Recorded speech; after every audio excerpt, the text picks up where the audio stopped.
Welcome to another amazing episode of Health Up with your host, Anthony Harcher. Health Up inspires to enhance and enlighten the well-being of others. We are blessed to have today a naturopath, Renee Grandi, coming to us all the way from sunny Thailand. Renee specialises in female health, and in particular, we're going to be exploring with Renee today skin health. So welcome, Renee. How are you? Hi, Anthony. Thank you for having me. I'm really well. Fantastic. And I'd really like to hear a bit more about your background and your story as to how you arrived, into naturopathy, and in particular, you focused on women's health and what inspired that journey. Okay, so I'm founder of Earth Goddess Natural Health, and that's a female-based nutrition and naturopathy company. I'm also a nutritionist and naturopath at a luxury health resort here in Thailand in Hua Hin called Shivasam. And I guess my journey into health started when I was quite young. I was one of those kids that had eczema, allergies. When I was younger, I had the hormone issues and then was put on the pill from like the age of 14. And then when coming off the pill, I had polycystic ovarian syndrome, PCOS. And there's not a lot of answers out there. And I would ask all these different things. I, at the time, was with a partner and we were looking into having children, and the whole infertility route. It was just a lot of questions that I was finding really difficult to have answers to. Yeah. Then I found out that you could actually study natural medicine. And I was someone that has always loved nature and believed in the innate healing mechanisms that nature has to offer, I was actually born and raised in a place called Mackay. You would have heard of that, North Queensland? Yeah, absolutely. Yeah. So small little beach town, always outside, always enjoying the sunshine and the beaches.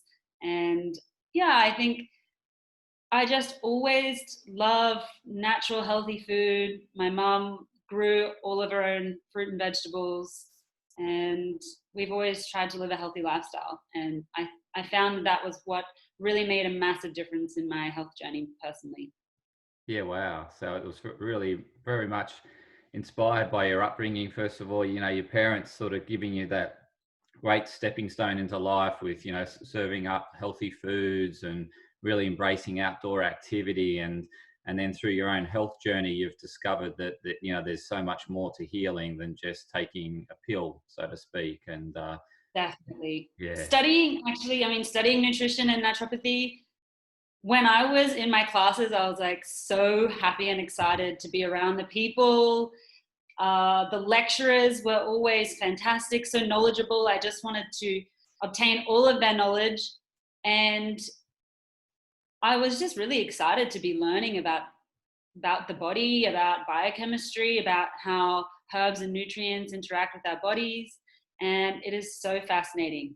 Yeah, absolutely love it. It really is. And I can't wait for you to tell us a whole lot more about, you do specialize in female health, and, really keen to explore the subject of skin, just because, in today's world, there's so many, I guess, irritants to the skin, with our diet in terms of the food we put inside ourselves, can express itself on the skin, as well as topical things that we put on the skin, whether it be sunscreen or moisturizers or lots of sanitizers, or, there's so many things that go on top of our skin.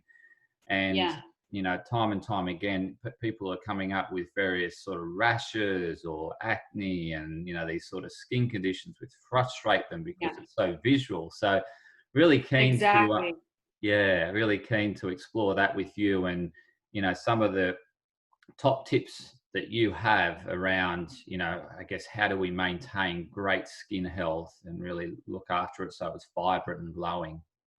Yeah, I definitely understand the frustrations with that, especially coming from dealing with polycystic ovarian syndrome. You have a lot of skin conditions, and you become a lot more prone to dermatitis and eczema and acne and all these things. And it really plays a big role in how you feel about yourself and your self-esteem, your social contact.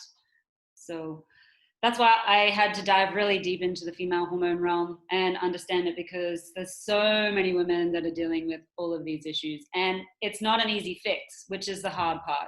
Okay. We kind of have to hang in there. Yeah. Yeah. So there's certainly not a quick fix where you just take a pill and it's fixed overnight. It's something you need to, well, in terms of natural remedies, you really need to work with it. Yeah. So, and one of the main things is stress. Okay. Stress is a significant contributor to female health. I know it is for everyone, but we have such an intricate, harmonious hormonal communication that when these hormone balances, I guess when the hormones are out of balance, then it doesn't just contribute to the skin, it's everything. And the stress is such a big part of that. I mean, stress is going to affect your digestive system, your immune system, that adrenal health, and especially that reproductive pathway. And I actually wanted to talk about the HPA and HPG axis. So for those of you that don't know this one, it's probably something to write down. So it's the hypothalamus pituitary adrenal axis, and this is what is really overstimulated when we are stressed. And the hypothalamus pituitary gonadal axis, that is dealing with the gonads for females, which is the ovaries. If you are in a state of chronic stress, then we are spending a lot more time sending feedback mechanisms back to the hypothalamus to create and synthesize cortisol. What that does in the body, though, is that distracts and causes significant imbalances in how we make our estrogens, progesterones, follicle stimulating hormones, luteinizing hormones, which are absolutely vital to healthy feedback mechanisms and a healthy cycle. That part of the brain, the hypothalamus, actually sends out communication to the rest of the body systemically every 70 to 100 minutes. So it's just checking out what's going inside your body. It's like, are we safe? You know, what's our environment doing? How are you feeling? What do I need to be doing? And short term, the stress is okay. It's actually pretty healthy. You need to be a little bit stressed, and the resistance and the adaptive process that comes with that. But it's when it goes long term that feedback mechanism really becomes dysregulated. And when that's dysregulated, you might not be ovulating properly. You might find that your period cycles are shorter or longer. And these have significant contributions to skin health. If you're not ovulating properly, you're also not generally creating enough progesterone. And if you don't have the right progesterone to estrogen ratios, then it's really difficult to have that nice glowing skin. And that can be a significant issue. So if you have that high cortisol, that your body really innately wants to make sure you're safe and that you are well equipped to deal with any kind of danger.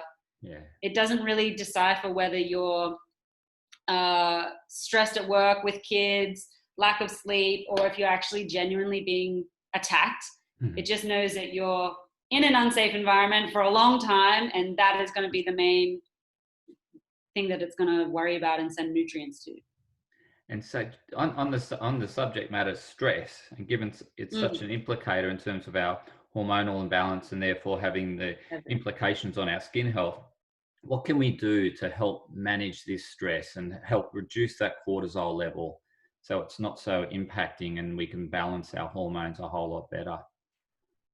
Yeah, I mean, that is a big one because stress is everything, really. It's environmental, it's work-related, relationship-related, whether you've had surgeries, chronic other health conditions that are causing significant inflammation.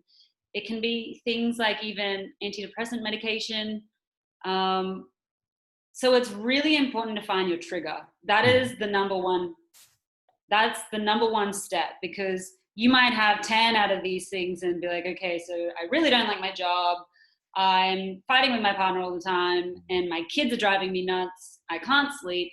So it's like, okay, what is the main thing that I can work on? And a lot of the time, the first step is just finding a trigger.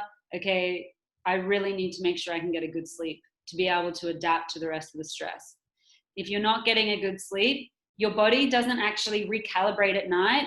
It doesn't get into that deep healing mechanisms that it needs to go through. But especially with stress, if you're not sleeping properly, those delta waves that put you in that deep healing, restorative sleep, they actually help that neuronal connection get back to the original threshold. So it is very nourishing to that nervous system. And therefore, so you wake up, you feel a little bit more well equipped to deal with whatever you have. But we all know what it feels like not to have sleep. You know, if you've had 5 hours sleep or less, which a lot of people go through, especially with hormone imbalances, you wake up and you just, it's really difficult to take on the day or feel positive.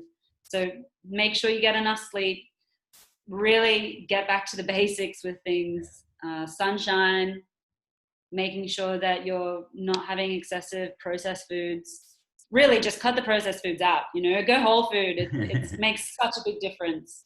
And then making sure that you see professionals. You know, it's not a bad thing to try and find a counselor and work with them for a certain period of time, or nutritionist or naturopath, or, you know, anyone that you feel can make a significant difference with those trigger points. You know, if it's relationship issues, see a relationship counselor, because that is always going to be in the back of your head if it's not right. You know, it's going to be that thing that's constantly putting in to that stress response. And skin wise, immune wise, digestive wise, it's systemic. So that's the main thing that I'm always working on with my clients. Okay, so stress is the number one implicating factor. What's number two that you find yourself? So once you've worked with your clients on stress and you've helped find them, you know, find that, I guess, what's the main cause of that stress, and really worked on that side of things. Yeah. Where's your go-to from there? Where do you go to once you've found the stress and you're on top of the stress? Yeah. So, I mean, everyone's different, very different. A lot of the time there's digestive issues to attend to. Making sure that we can assimilate, absorb nutrients, utilize them properly is definitely the next step, because you can be having a really healthy diet, but again, if you're not able to absorb and utilize the nutrients, then it makes a big difference if you have a healthy digestive system. Making sure that they're not nutrient depleted. So sometimes it might be low iron, it might be thyroid issues, it could be not having enough zinc, B5, working on the liver. They are all really significant things. And if they are having eczema or skin issues, then looking at the environments. Are they in an air polluted country? What kind of products are they using on their skin? Shampoos, makeup, all of that kind of stuff. Are they excessively scrubbing? Which can be a big one, because when you have those issues, you're like, I just want to get rid of it like now, and then you made it worse. Damn it. Yeah. So you mentioned, you know, the importance of, you know, getting good food in and making sure you assimilate it into the body and that you're actually getting the nutrients from the food. And just before that, you mentioned, you know, it's better to eat less processed and more whole foods. Is there particular foods that, you know, if we've got a skin issue, and is there particular foods that are better for skin issues that we should be eating more of? And are there particular foods that we should be avoiding entirely? I mean, everyone is really different, but I found with skin issues, because they're so intertwined with the digestive issues, making sure that they've done a food intolerance test is really important, especially if it's allergic. You know, if you're dealing with eczema, the main thing that I'm always finding is that they've got tons of food allergies. So eliminating the culprits. A lot of the time, dairy, wheat, gluten, eggs, and nuts, which is why if you're having nuts and or legumes, they can also be quite inflammatory without even realizing. Right.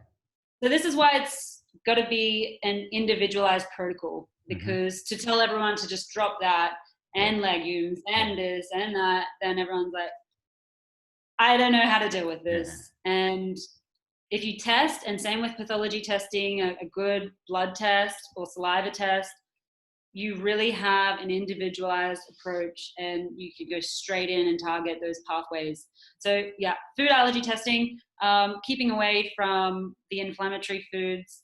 And I would definitely say adding in well-sourced fish, because it's high in the omegas. I really love utilizing like a super smoothie every day, like your flax seeds, chia seeds, lots of greens. Try not to overdo it on the carbs, even the whole food carbohydrates, because if you do have gut issues or bacterial overgrowth, then the excessive carbs can feed into that. So I also have clients that are like, I eat so healthy, but they'll live off beetroots and carrots and sweet potatoes and that can be also exacerbating the conditions as well, depending on what's happening in your body. So I find going a little bit lower carb, not necessarily keto. If they want to do that, then they can always try that. But the lower carb and lots of greens, foods high in the vitamin seeds, the pepitas high in zinc, individual, though, really individual. Okay. And then, like, because you mentioned eczema and the association with, potential allergens that people could be having, and it's important to get that allergy test done to find out what those allergens are for that person.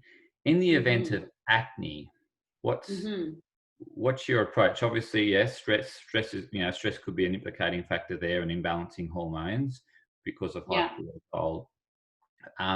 Is there a particular approach you take to acne, or is it very similar to just a generic sort of skin protocol you go to?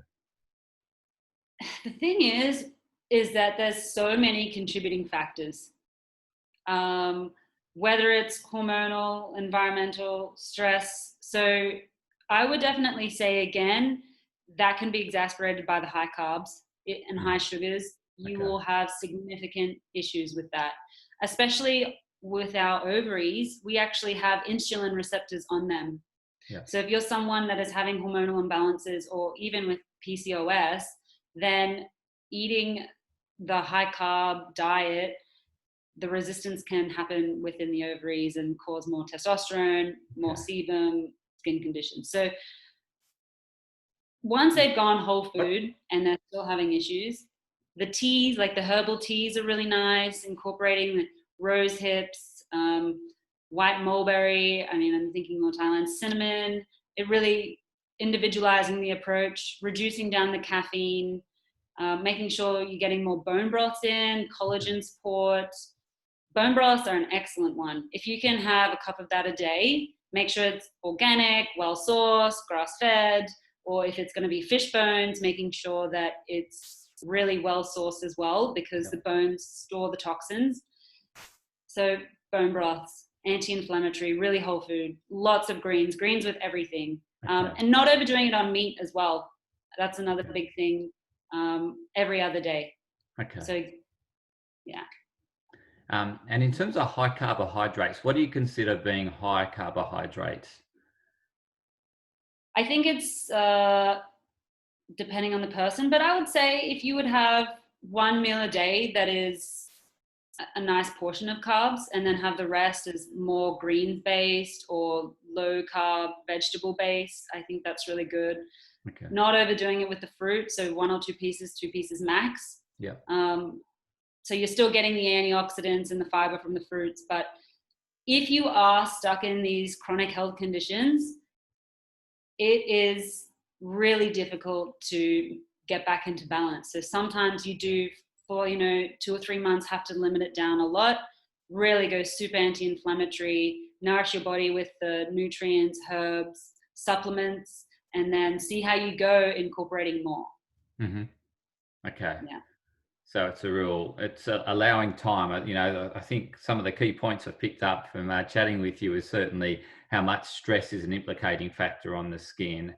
And second to that, how individualized it really comes to with the skin condition and their environment and what they're eating and what they're not eating. So that's very important. Yeah. So complex. Yeah. Honestly, it is so complex. And I've had clients where they've been fine, and then they've had this huge burst of stress, and then within a day, it's full fury, you know? Wow. Yeah. And allowing time was the other point I've picked up from what you're talking about, is, you know, not expecting results to happen overnight, that there's a process to go through. And you know, I guess, as you probably find working with your clients, it's, you know, finding that root cause of the problem, or the, you know, the exacerbating factors or the triggering things. It, you know, can take some time. Yeah. So, and then there's obviously allowing the time for the body to heal itself, and yeah, and then obviously, you know, start seeing results. How quickly, when you start working with a client, can the client visually, I guess, see the results that, you know, they're making some positive progress? Visually, I mean, sometimes it can be within 2 weeks. Okay. Sometimes it can take longer. Yeah. I find that it depends on how long that the condition's been around for. Yeah. Because in the naturopathic world, you've probably heard of this as well. For every year, for the first year, it's 3 months of the healing time. And then every year after that, it's an equivalent to a month. Yeah. So if they've been dealing with it for 10 years, you know, it's quite a long time. But they also can feel good really quickly. So it's like, oh, I've got more energy. Oh, my digestion is better. My mood has enhanced. So then they're also adapting to the stress and helping with that. But visually, I mean, utilizing nutrients like your vitamin A, your B5s, your omega-3s, and getting in on that anti-inflammatory diet, Mm-hmm. and even things like zinc, Yeah. getting them on the right herbs. Mm-hmm. Sometimes it's like it can reduce down significantly quite quickly, Right. depending on how chronic the condition is. So Yeah. it's nice because once they see that, it's like, yes, so exciting. And you mentioned, you know, at the start, when you're talking about the stress and the implicating factor it has on the digestive and the inability to assimilate good foods when you're stressed. And so, just on that gut health side of things, how much do you Yeah. find it is associated with poor gut health, you know, in related to, you know, that skin gut axis, or gut skin Pretty much axis? 100% of the time. Right. Okay. Yeah. Yeah. Every single client that I've had that has eczema or skin conditions has had chronic health digestive issues. Okay. Yeah. Okay. And a lot of the time they don't even realize it. Yeah. It's the gassiness, it's the bloating, it's the flatulence after meals, and the smell of it as well. I know that's kind of funny to talk about, but a lot of the time I might ask and they're like, yeah, it's actually quite putrid, and that's not quite a normal thing. And I'm like, okay, yeah, so it's fermenting, you know, if it's sitting there, it's fermenting, then it's not a good thing to have. Right. And you mentioned also toxins, like you've, you know, referred to toxins and environmental factors a number of times. What specifically, you know, in relation to toxins and environmental factors, do you find that are really implicating people's health these days? Oh God, the list goes on. So definitely the xenoestrogens. So they're found in all plastics. Right. If you are heating food in the plastics or using the plastic water bottles, they tend to leach into the water or the food, and they're endocrine hormonal disruptors. Right. Things like your deodorants with the aluminium, sodium lauryl or laureth sulfides are in almost all detergents and face washes. That can also be endocrine disrupting. Yep. The detergents that you're washing your dishes with and your clothes because you're sleeping on the pillows, bleaches, cleaning products. Actually, a lot of the skin products, moisturizers, body washes have some sort of petroleum in them. Yeah. And so it's paraffin is also petroleum based. Anything ending in the ethanol amine, so it could be the mono, dye or try, if you find them on a label, that's going to be petroleum based. And the problem with those is that the petroleum is very hard to detoxify. Right. It will accumulate within the lymphatic system, especially if you've got so many things going on. You might be living in a place with the air pollution, and then you're using the plastic bottles, and you're using harsh cosmetics and facial washes, and you want everything smelling really nice. Everything high in fragrance is also petroleum based. Usually it's a phthalate, and it is a hormonal disruptor. Right. And personal experience with the paraffin, I actually had 3rd-degree burns over 3/4 of my back and my arm. And when I was going to the hospital every day to every second day to get it bandaged and mended, they were putting paraffin on it. And I didn't realize at the time what that actually meant, but it caused significant lymphatic issues. And so perioral dermatitis came in, skin went really bad, and it was probably the worst time, and it took a lot. So it had to be things like detoxifying properly, saunas, the hydrotherapies, hot and cold hydrotherapies to really help with that. And then making sure that you're swapping all of those cosmetics, especially makeup, to a more natural based. So you're suggesting petroleum-free products, whether it becomes, yeah. Oh, and the parabens, yeah. So pretty much like the aluminium, the paraben, the paraffin, the ethanol amides, the sodium lauryl sulfate, they are top ones to be careful of. And if you try and source the companies that are generally organic and really whole food based or natural based, then it'll make a significant difference. Okay. And you mentioned obviously stress being that number one factor at the start, and then obviously you talked about digestive issues and finding out what's the, is there a particular, allergen that's affecting them. Where does the environmental factors come into it in terms of how much of an influence can they be having? Can they be having a primary influence, or is it more a secondary, tertiary influence on the person's skin? I would say secondary, only because I know so many people that have lived in polluted environments, and if your body and digestive system, your liver, your detoxification processes are going well, then you're a lot more equipped to deal with it. Okay. If you don't have those mechanisms, then anything that is going onto your skin or that you're breathing in can have significant issues. Okay. In saying that, though, the environmental pollutions are going to have problems on the gut microbiome, on the respiratory system, and that's also going to accumulate in the body. So it is kind of like the chicken and the egg scenario. Okay. It also depends on genetics, your capacity. Yes. Yeah. Okay. And and just before you were mentioning, in terms of your journey with the burn and, then putting paraffin on it and how much that exacerbated and made the skin problem worse. You talked about some adjunct sort of therapies, and I was just thinking about, what's your favorite sort of go-to adjunct therapies, whether it be, saunas, sweating toxins out through the skin in a sauna, or whether it be, hydrotherapy, you mentioned that, the hot cold therapy, there's cryotherapy these days, and there's the Wim Hof technique, and what are some of your favorite adjunct therapies for skin health? Well, if you're having something that's very heat related, like eczema, then a sauna probably isn't going to be of great benefit.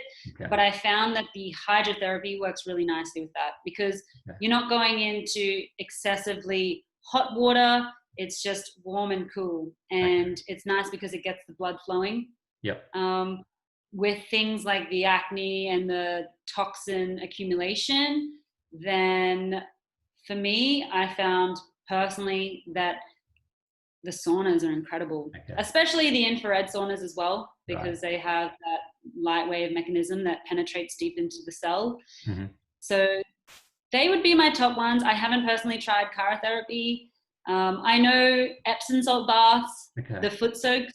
So that can be a really nice nighttime routine. It helps with the wind down process, reducing the stress. Yeah. It's the perfect time to do some self-care.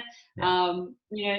Dim the lights, get your little Epsom salt, foot soak going on, add some essential oils, burn some incense, and it's just like a really nice way to help detoxify. Yeah. But it's also a really nice way to calm down. Right. And the feet is another really wonderful way to help detoxify. So that's the feet in Epsom salt bath, is it? Yeah, nice warm Epsom salt bath. Yeah. Okay. Yeah. And what about like that lymphatic drainage? Like massage and those sort of. Yeah. What do you think of them? Yeah, I love them. Yeah. Very gentle. Anyone can go and do that. You can do personal ones. So even if you've got it like around the face, stimulating here really quite gently, up around here, doing this, and then just doing that for 10, 15 minutes a day, just very gentle. You don't want it to feel like you're pushing on the muscles, but just stimulating the lymphatic system. And yoga. I mean, you have to move your body. Yoga is great because it really does nourish and support the whole body. Yes. And you get into a lot of poses that help that lymphatic drainage and detoxification process. But anything that makes you happy that you can do to exercise and sweat it out, will do wonders for your body. Mm-hmm. And just lastly, the sun. You mentioned, obviously you grew up in Mackay, and you loved getting out down to the beach in the sun, and how good it is to be in nature with de-stressing. In terms of sun and skin health, because there's a big drive today with limiting sun exposure and avoiding getting sunburn, and avoiding that worst case scenario that you may get cancer when you get older. Skin, I guess, sun in relation to skin health, how much, how little, what type, can you just sort of explain, I guess, your approach with natural sunlight and skin conditions, and whether it's good or bad or indifferent? Yeah, so sunshine is life. It is vitality. We must have that. And I really do understand the concerns about skin cancer, but you have to make sure you're getting enough sun, and majority of the time we're not. We're smothering ourselves in sunscreen. And if you used a nice natural sunscreen that's zinc based, that can help, but you must have some exposure without significant protection for at least 10 to 15 minutes a day. Yeah. And majority of my clients are actually vitamin D deficient. Yeah. And it's because majority of the time we're also working in the office, and then on the weekend it's too hot, and there is so much misinformation about it. So making sure that you get some sunshine, half an hour walk in the evening. It doesn't have to be in the middle of the day, but the morning and the evening is a really nice time. It's not so harsh, and your skin absorbs it quite well. Okay, so it's good. Yeah, good to have some exposure, but not excessive exposure. So anywhere sort of, you mentioned 10, 15 minutes up to half an hour, depending on the intensity of the sun. So if it's less intense sunshine morning and evening, it's probably more that half an hour. The more intense sunshine, you're looking at that 10 to 15 minute sort of exposure. Yeah, but I mean, vitamin D is really important for digestion, really important for your serotonin, for your mood, vital for your immune system, and for your hormones. Yeah. So if you don't have vitamin D, all of those things become compromised. Yeah. Okay. Yeah. Fantastic tip. I've really enjoyed chatting with you, Renee, and certainly we'll be getting you back for future episodes. And we mentioned that very early, our pre-conversation was all around about this over-sanitization that we're experiencing now, and the impact on that and the skin microbiome, and so some of the implicating or the downside factors to this highly sanitized society that we live in now, for obvious reasons, but are we overdoing it? As you know, with the a lot of things we do these days, we tend to swing the pendulum too far. And, you know, you mentioned earlier in the episode about finding the balance and trying to balance hormones. And yeah, so really keen to certainly have you back, and we can have a, you know, just a full-on discussion about sanitization, about when we're overdoing it, and obviously there's a point of underdoing it, but you know, we guess it would be great to have that conversation of what's just right. Absolutely. I would love to be part of that because there's so much misinformation out there. Right. And the more everyone knows, the better they can do to maintain their skin health. Yeah. Absolutely. Yeah, I really appreciate you sharing your knowledge today, Renee. Very valuable. You know, my key takeaways have certainly been that, you know, managing the stress, you know, that's such an implicating factor on skin health. Then obviously, you know, making sure you're putting the right things in. You know, you mentioned whole foods, but then, you know, moderating that all to the individual. As you said, you need to take a very individual approach to this, and you know, excessive carbohydrates is not great, and really watching that, making sure you're having more whole foods, but in saying that you're not having an allergen that could, yeah, hence getting back to the individual factor. You need to find out what your body doesn't like, and is reacting to.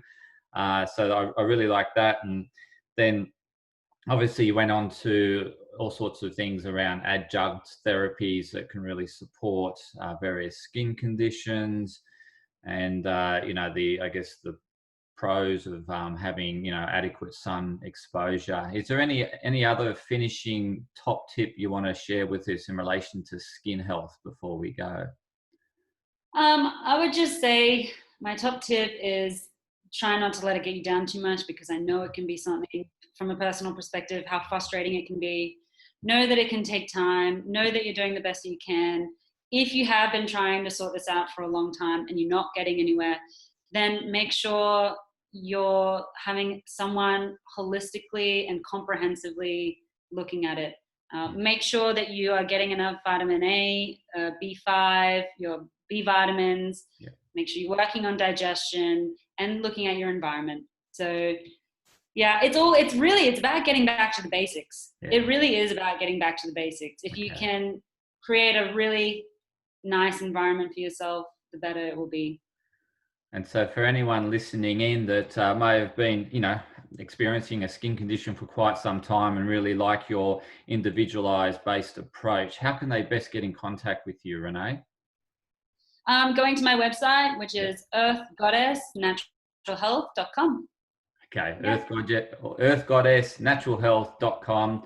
Renee Grandi, thank you so much for joining us today and sharing your wisdom on skin health and female health and everything health and wellness, in terms of all the implicating factors that affect us today, from plastics, environment factors. It's been very, very insightful. So thank you so much, Renee. I really appreciate it. Thank you. Thank you, Anthony. It was a pleasure. Looking forward to the next time that we chat. Thank Absolutely. you. Same here. Pleasure, Renee. Take care. Bye-bye. Bye.